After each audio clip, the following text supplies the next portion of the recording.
Welcome to Too Hot to Sip podcast. Your host Diana is bringing you all the news stories and hot topics you can't resist. Whether it's trending tea or real-life truths, we're diving in with a fresh perspective, ready to sip, spill, and savor every bit. So, grab your cup, settle in, and let's get into what's too hot to ignore.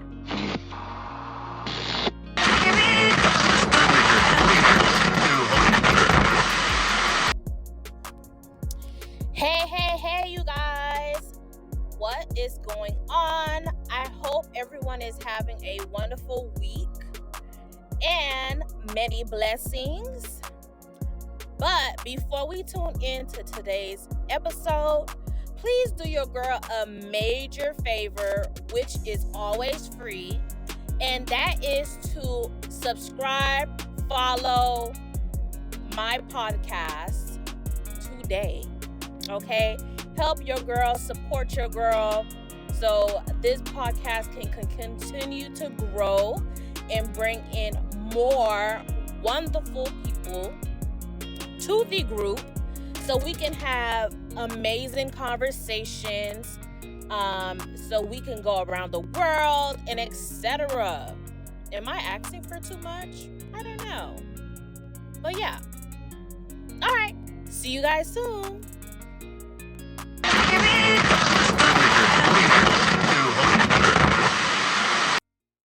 The fate of a mother whose 3 children were found living alone in squalor for years is now in the hands of the Michigan prosecutor, who will decide whether to charge the 34-year-old woman at the center of what one official described as a horrifying story of neglect. The children, minus ages 12, 13, and 15 minus, were found on Friday living in absolute squalor at a Pontiac home. Rooms were covered in human waste. Garbage was piled 4 feet high. 2 of the children slept on pizza boxes.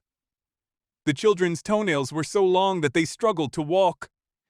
They lived off food that was dropped off weekly by their mother or a stranger, according to the sheriff's office. The case was sent to the county prosecutor's office on Monday, according to the Oakland County Sheriff's Office. According to the sheriff's office, the 15-year-old said he and his 2 sisters had lived alone in the home after their mother abandoned them in 2020 or 2021. Police said in a news release Sunday that the children had not attended school since their abandonment. The Pontiac School District confirmed Monday that the 3 children are not enrolled in the district, but said they were unable to provide further details because of the sensitive nature of the case, stating, "We do not wish to jeopardize any ongoing investigations."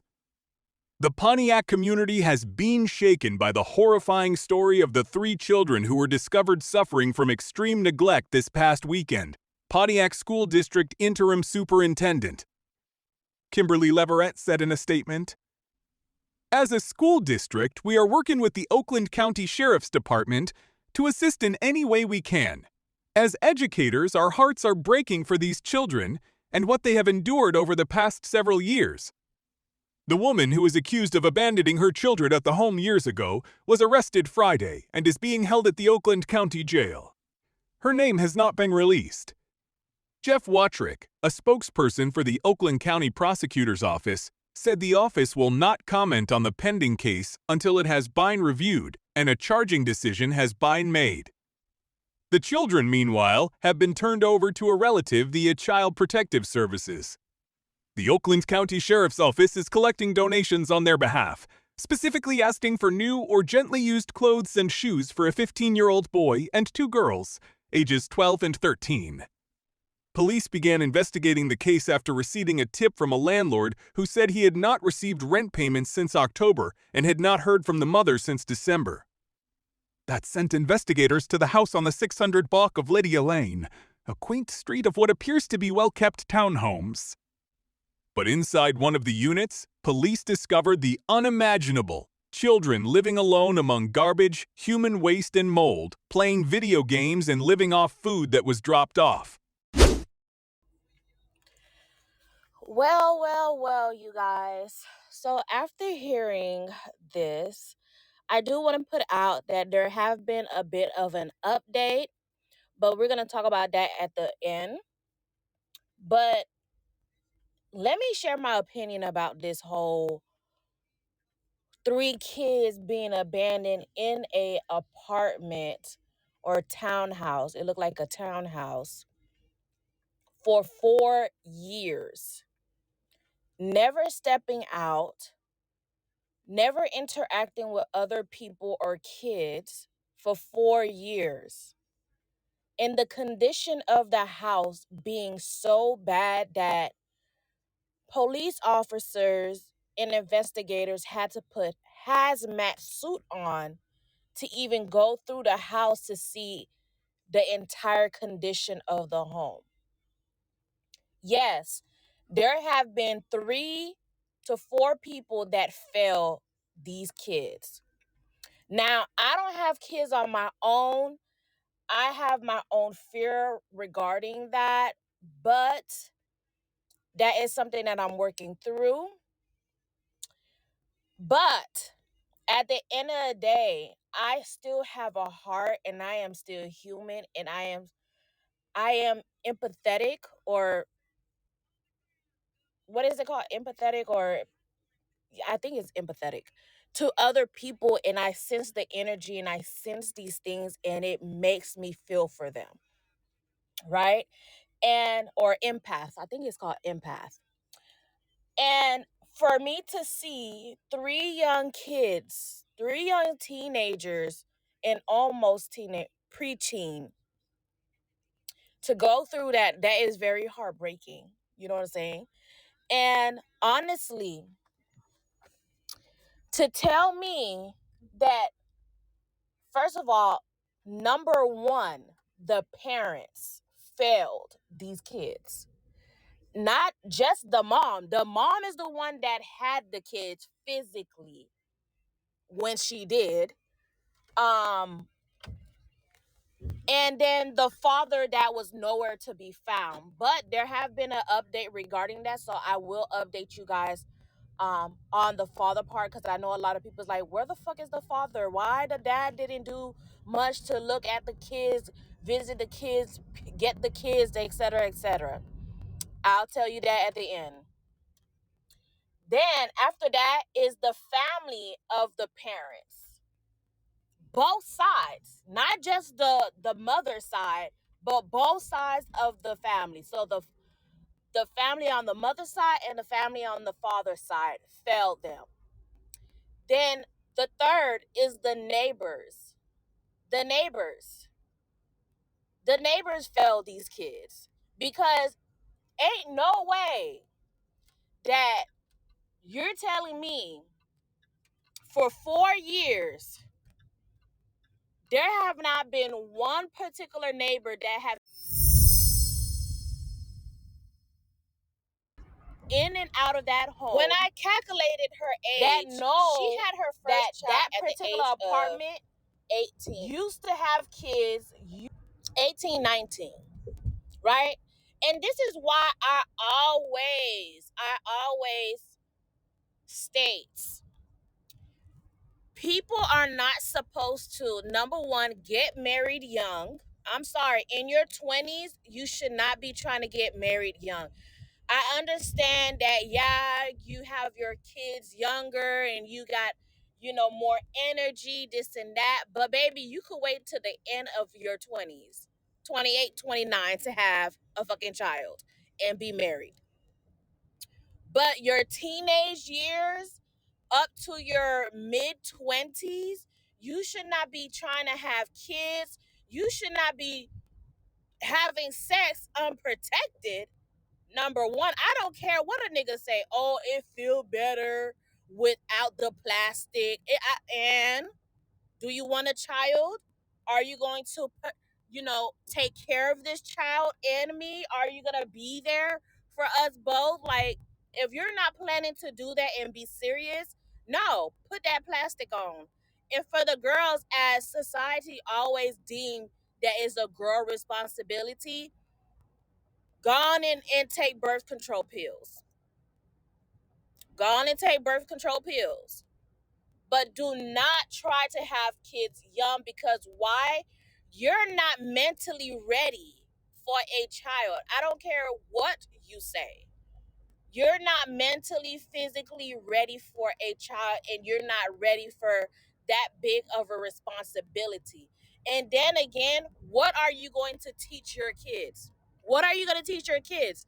Because at the end of the day, we understand people like these go through a cycle where parents had them young. They didn't really establish good morals into their kids. Why? Because they have not experienced life on their own themselves, because they had you young. They don't know the trial and tribulation that the world will put you through. You know what I'm saying? You're too focused on enjoying life. You're too focused on, I want to be outside with my friends. I want to go travel. I want to do this. I want to do that. That's where your mind is when you're young, in your teenage and early 20s to mid 20s. That is where your mind is. Yes, some woman does mature early, but that still doesn't conclude for you to have a child young and then having child by yourself, raising them by yourself. Because again, this is an old saying, but it's a reliable saying.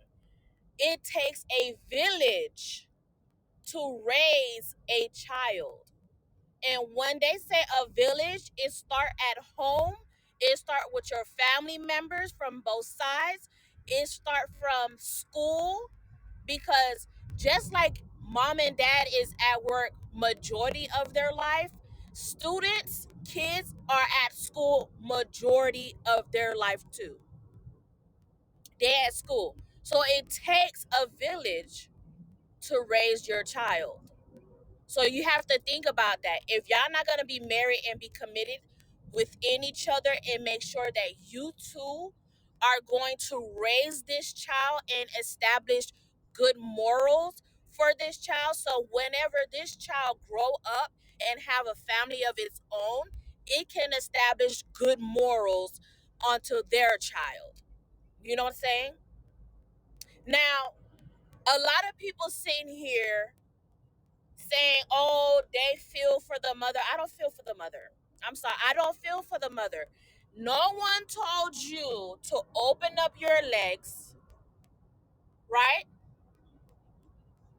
God forbid, I don't know if you've been with the same father, but have unprotected sex, end up with 3 kids from a young age till your 20s, okay?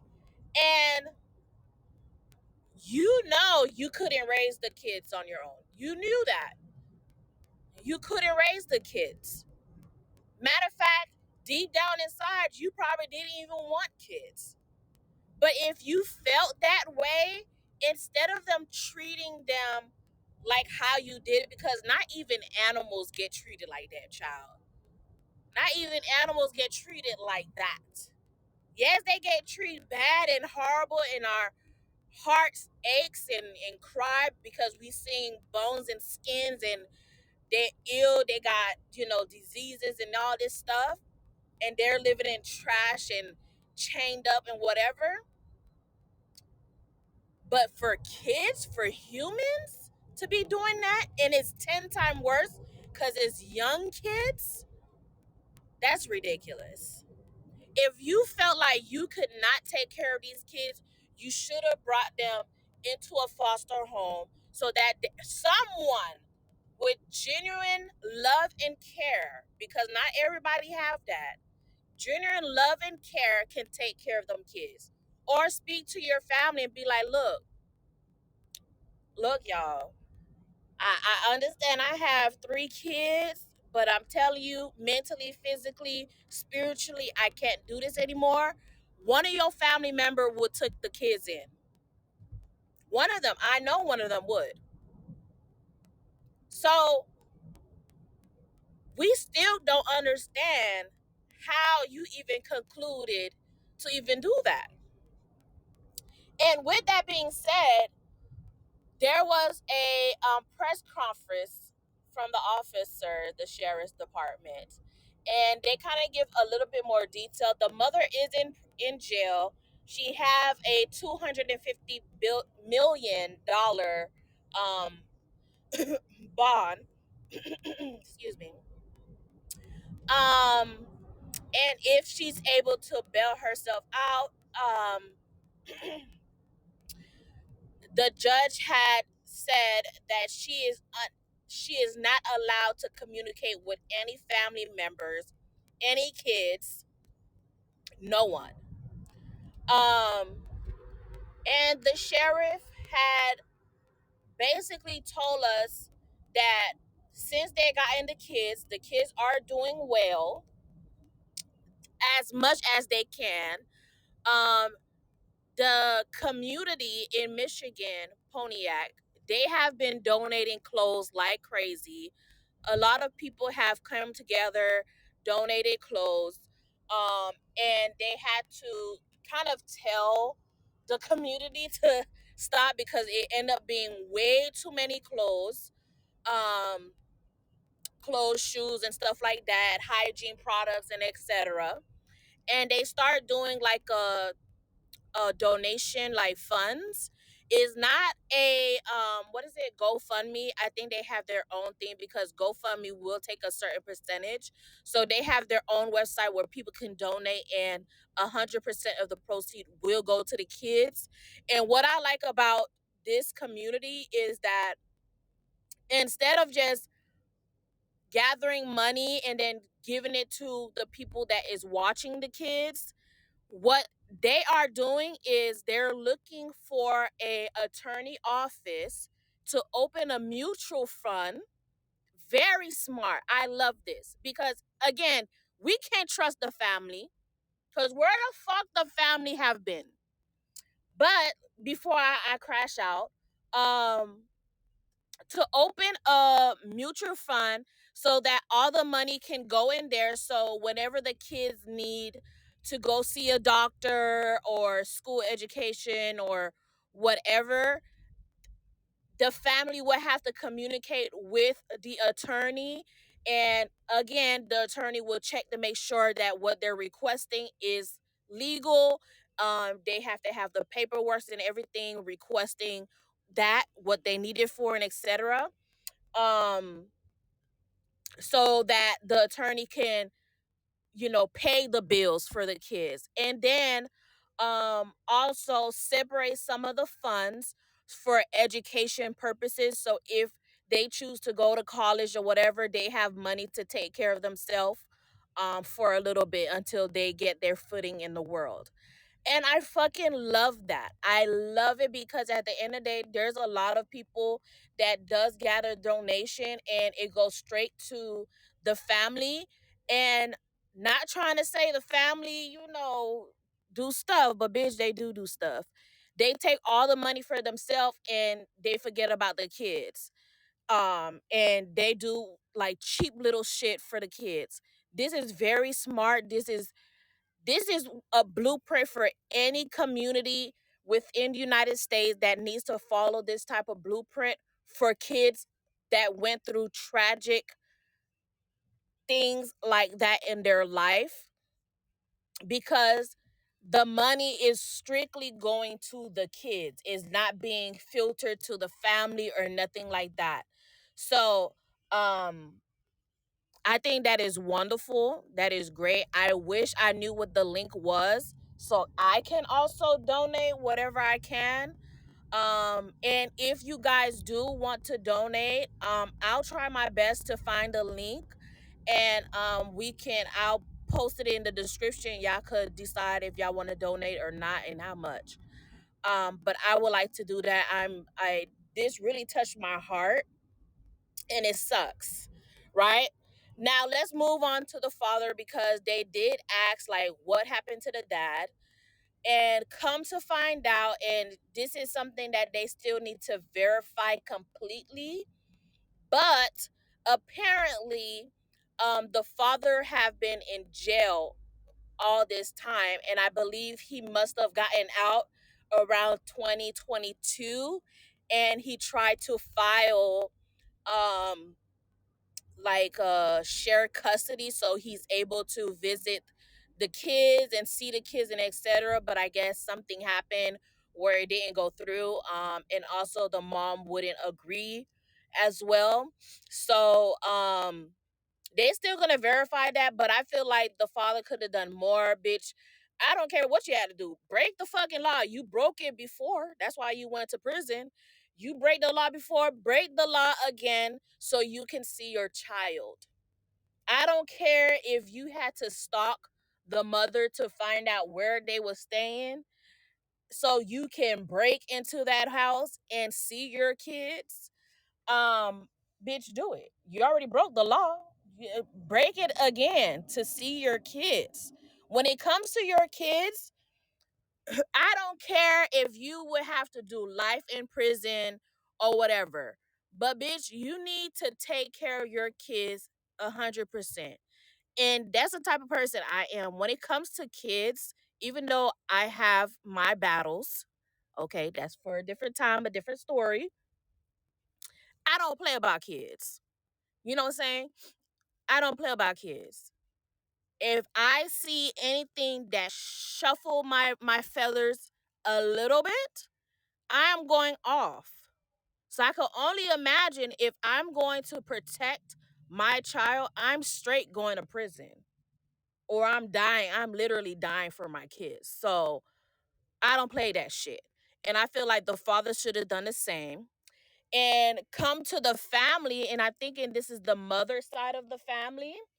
Um, according to the sheriff, they would ask about the kids, and the mom will make up these lies saying that someone is watching them, or probably they're going out on trips or whatever the case may be. So I guess they never just push it forward. And I feel like that's still fucked up. That's still fucked up. I don't give a fuck. We want to see the kids. It's either you show me the kids or I'm going to that house. Cause the family should have known where the kids live. You know what I'm saying? So you should barge in and look for the kids.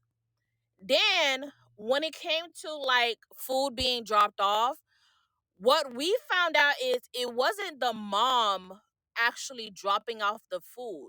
I think the only thing she was dropping off was bread that's supposed to last them for a couple days, a couple weeks, or whatever. But what the mom was doing is she was ordering from like DoorDash, Uber Eats, Grubhub, and stuff like that. And those people would just drop the food at the house. So you know how you have the option where there is no contact when you do that. So they just place the food, take a picture, and then they leave. So that what was happening. This is why probably once a month, once a week, I don't know how it was, that people was coming to the house dropping food. It wasn't family member or anything. It was just the delivery drivers dropping off food to the house. You know what I'm saying? And I know a lot of people are saying, well, why the kids did not come out? Why they didn't da da da da da. Listen, if this child is 15, the oldest is 15. This happened back in 2020. So 4 years and a half. So mine is 4 years from that child age. He was 11. He was 11. And imagine the 12-year-old. Imagine the 13-year-old. Guess how young they were. So of course, what your mother say is what you're gonna follow. If your mother say, do not step outside this motherfucking house, do not step out this motherfucking house. And that's what they follow because they're young. They still a child. You know what I'm saying? So they're gonna follow their mom instructions, even though it was the worst instruction ever. Because come to find out, the oldest child, the 15-year-old, he only stepped out the house twice. And do you know what he stepped out the house for? The one is to touch the grass to see how it feels because he never seen grass. I guess he, he must have forgot how grass looked and felt. He stepped out once just to feel how the grass felt. Then the second time was to just check the mailbox. And I believe that's to make sure that the USPS doesn't report that there's no one living here. So they're gonna take all the mail back. So I guess that's why he checked the mailbox when it started getting full. And to me, that is fucking crazy. You're telling me the child never stepped out, and he stepped out once just to feel the grass. You know how heartbreaking that is? Okay, me, I'm allergic to a particular grass. But I see grass every day. That's a privilege. And I think that's how certain people do not view it that way. Like, what, how our parents raised us and how we can live on our own and do stuff on our own and see things and do things is really a privilege, because you never know what your parents' mindset could have been. You know what I'm saying? And because these kids suffer through that, and it's a suffer, they may not felt like it was suffer properly, they thought it was normal, but that's suffering to the max degree. And it's wild to hear that. It's really wild, and it's very heartbreaking, and it really gives me goosebumps, because to hear that's the only time, and the other tools probably they never stepped out to even look at the sun or whatever, feel the warmth of the sun on their skin, seeing the birds fly around, seeing little nets getting in your face and your hair and stuff. That is crazy. It really is crazy. You know what I'm saying? So honestly, I'm just happy that this community have really stepped forward, because not a lot of community does that, where you have people actually donating like crazy and wanting to know what happened. And I feel like the reason they doing that is because probably deep down inside it does hurt, but deep down inside they feel like they failed these kids. They feel like these kids were their kids and they failed them. And I understand completely, because I will feel the same way if I knew in my neighborhood there was kids being treated like that and I didn't know, and I'm a fucking nosy neighbor. I may not, but I'm outside. I'm always looking. My eyes is always peeled to see like what is going on. I will feel bad. I will try to do whatever I can to donate, tell the people. If my podcast was big, tell everyone in my podcast, continue shedding light into the story so that these kids can have justice and these kids can grow out of that and have a healthy mind, spirit, and body in the future. So, you guys, as of now, that is the latest update. If there are more, I will talk about it.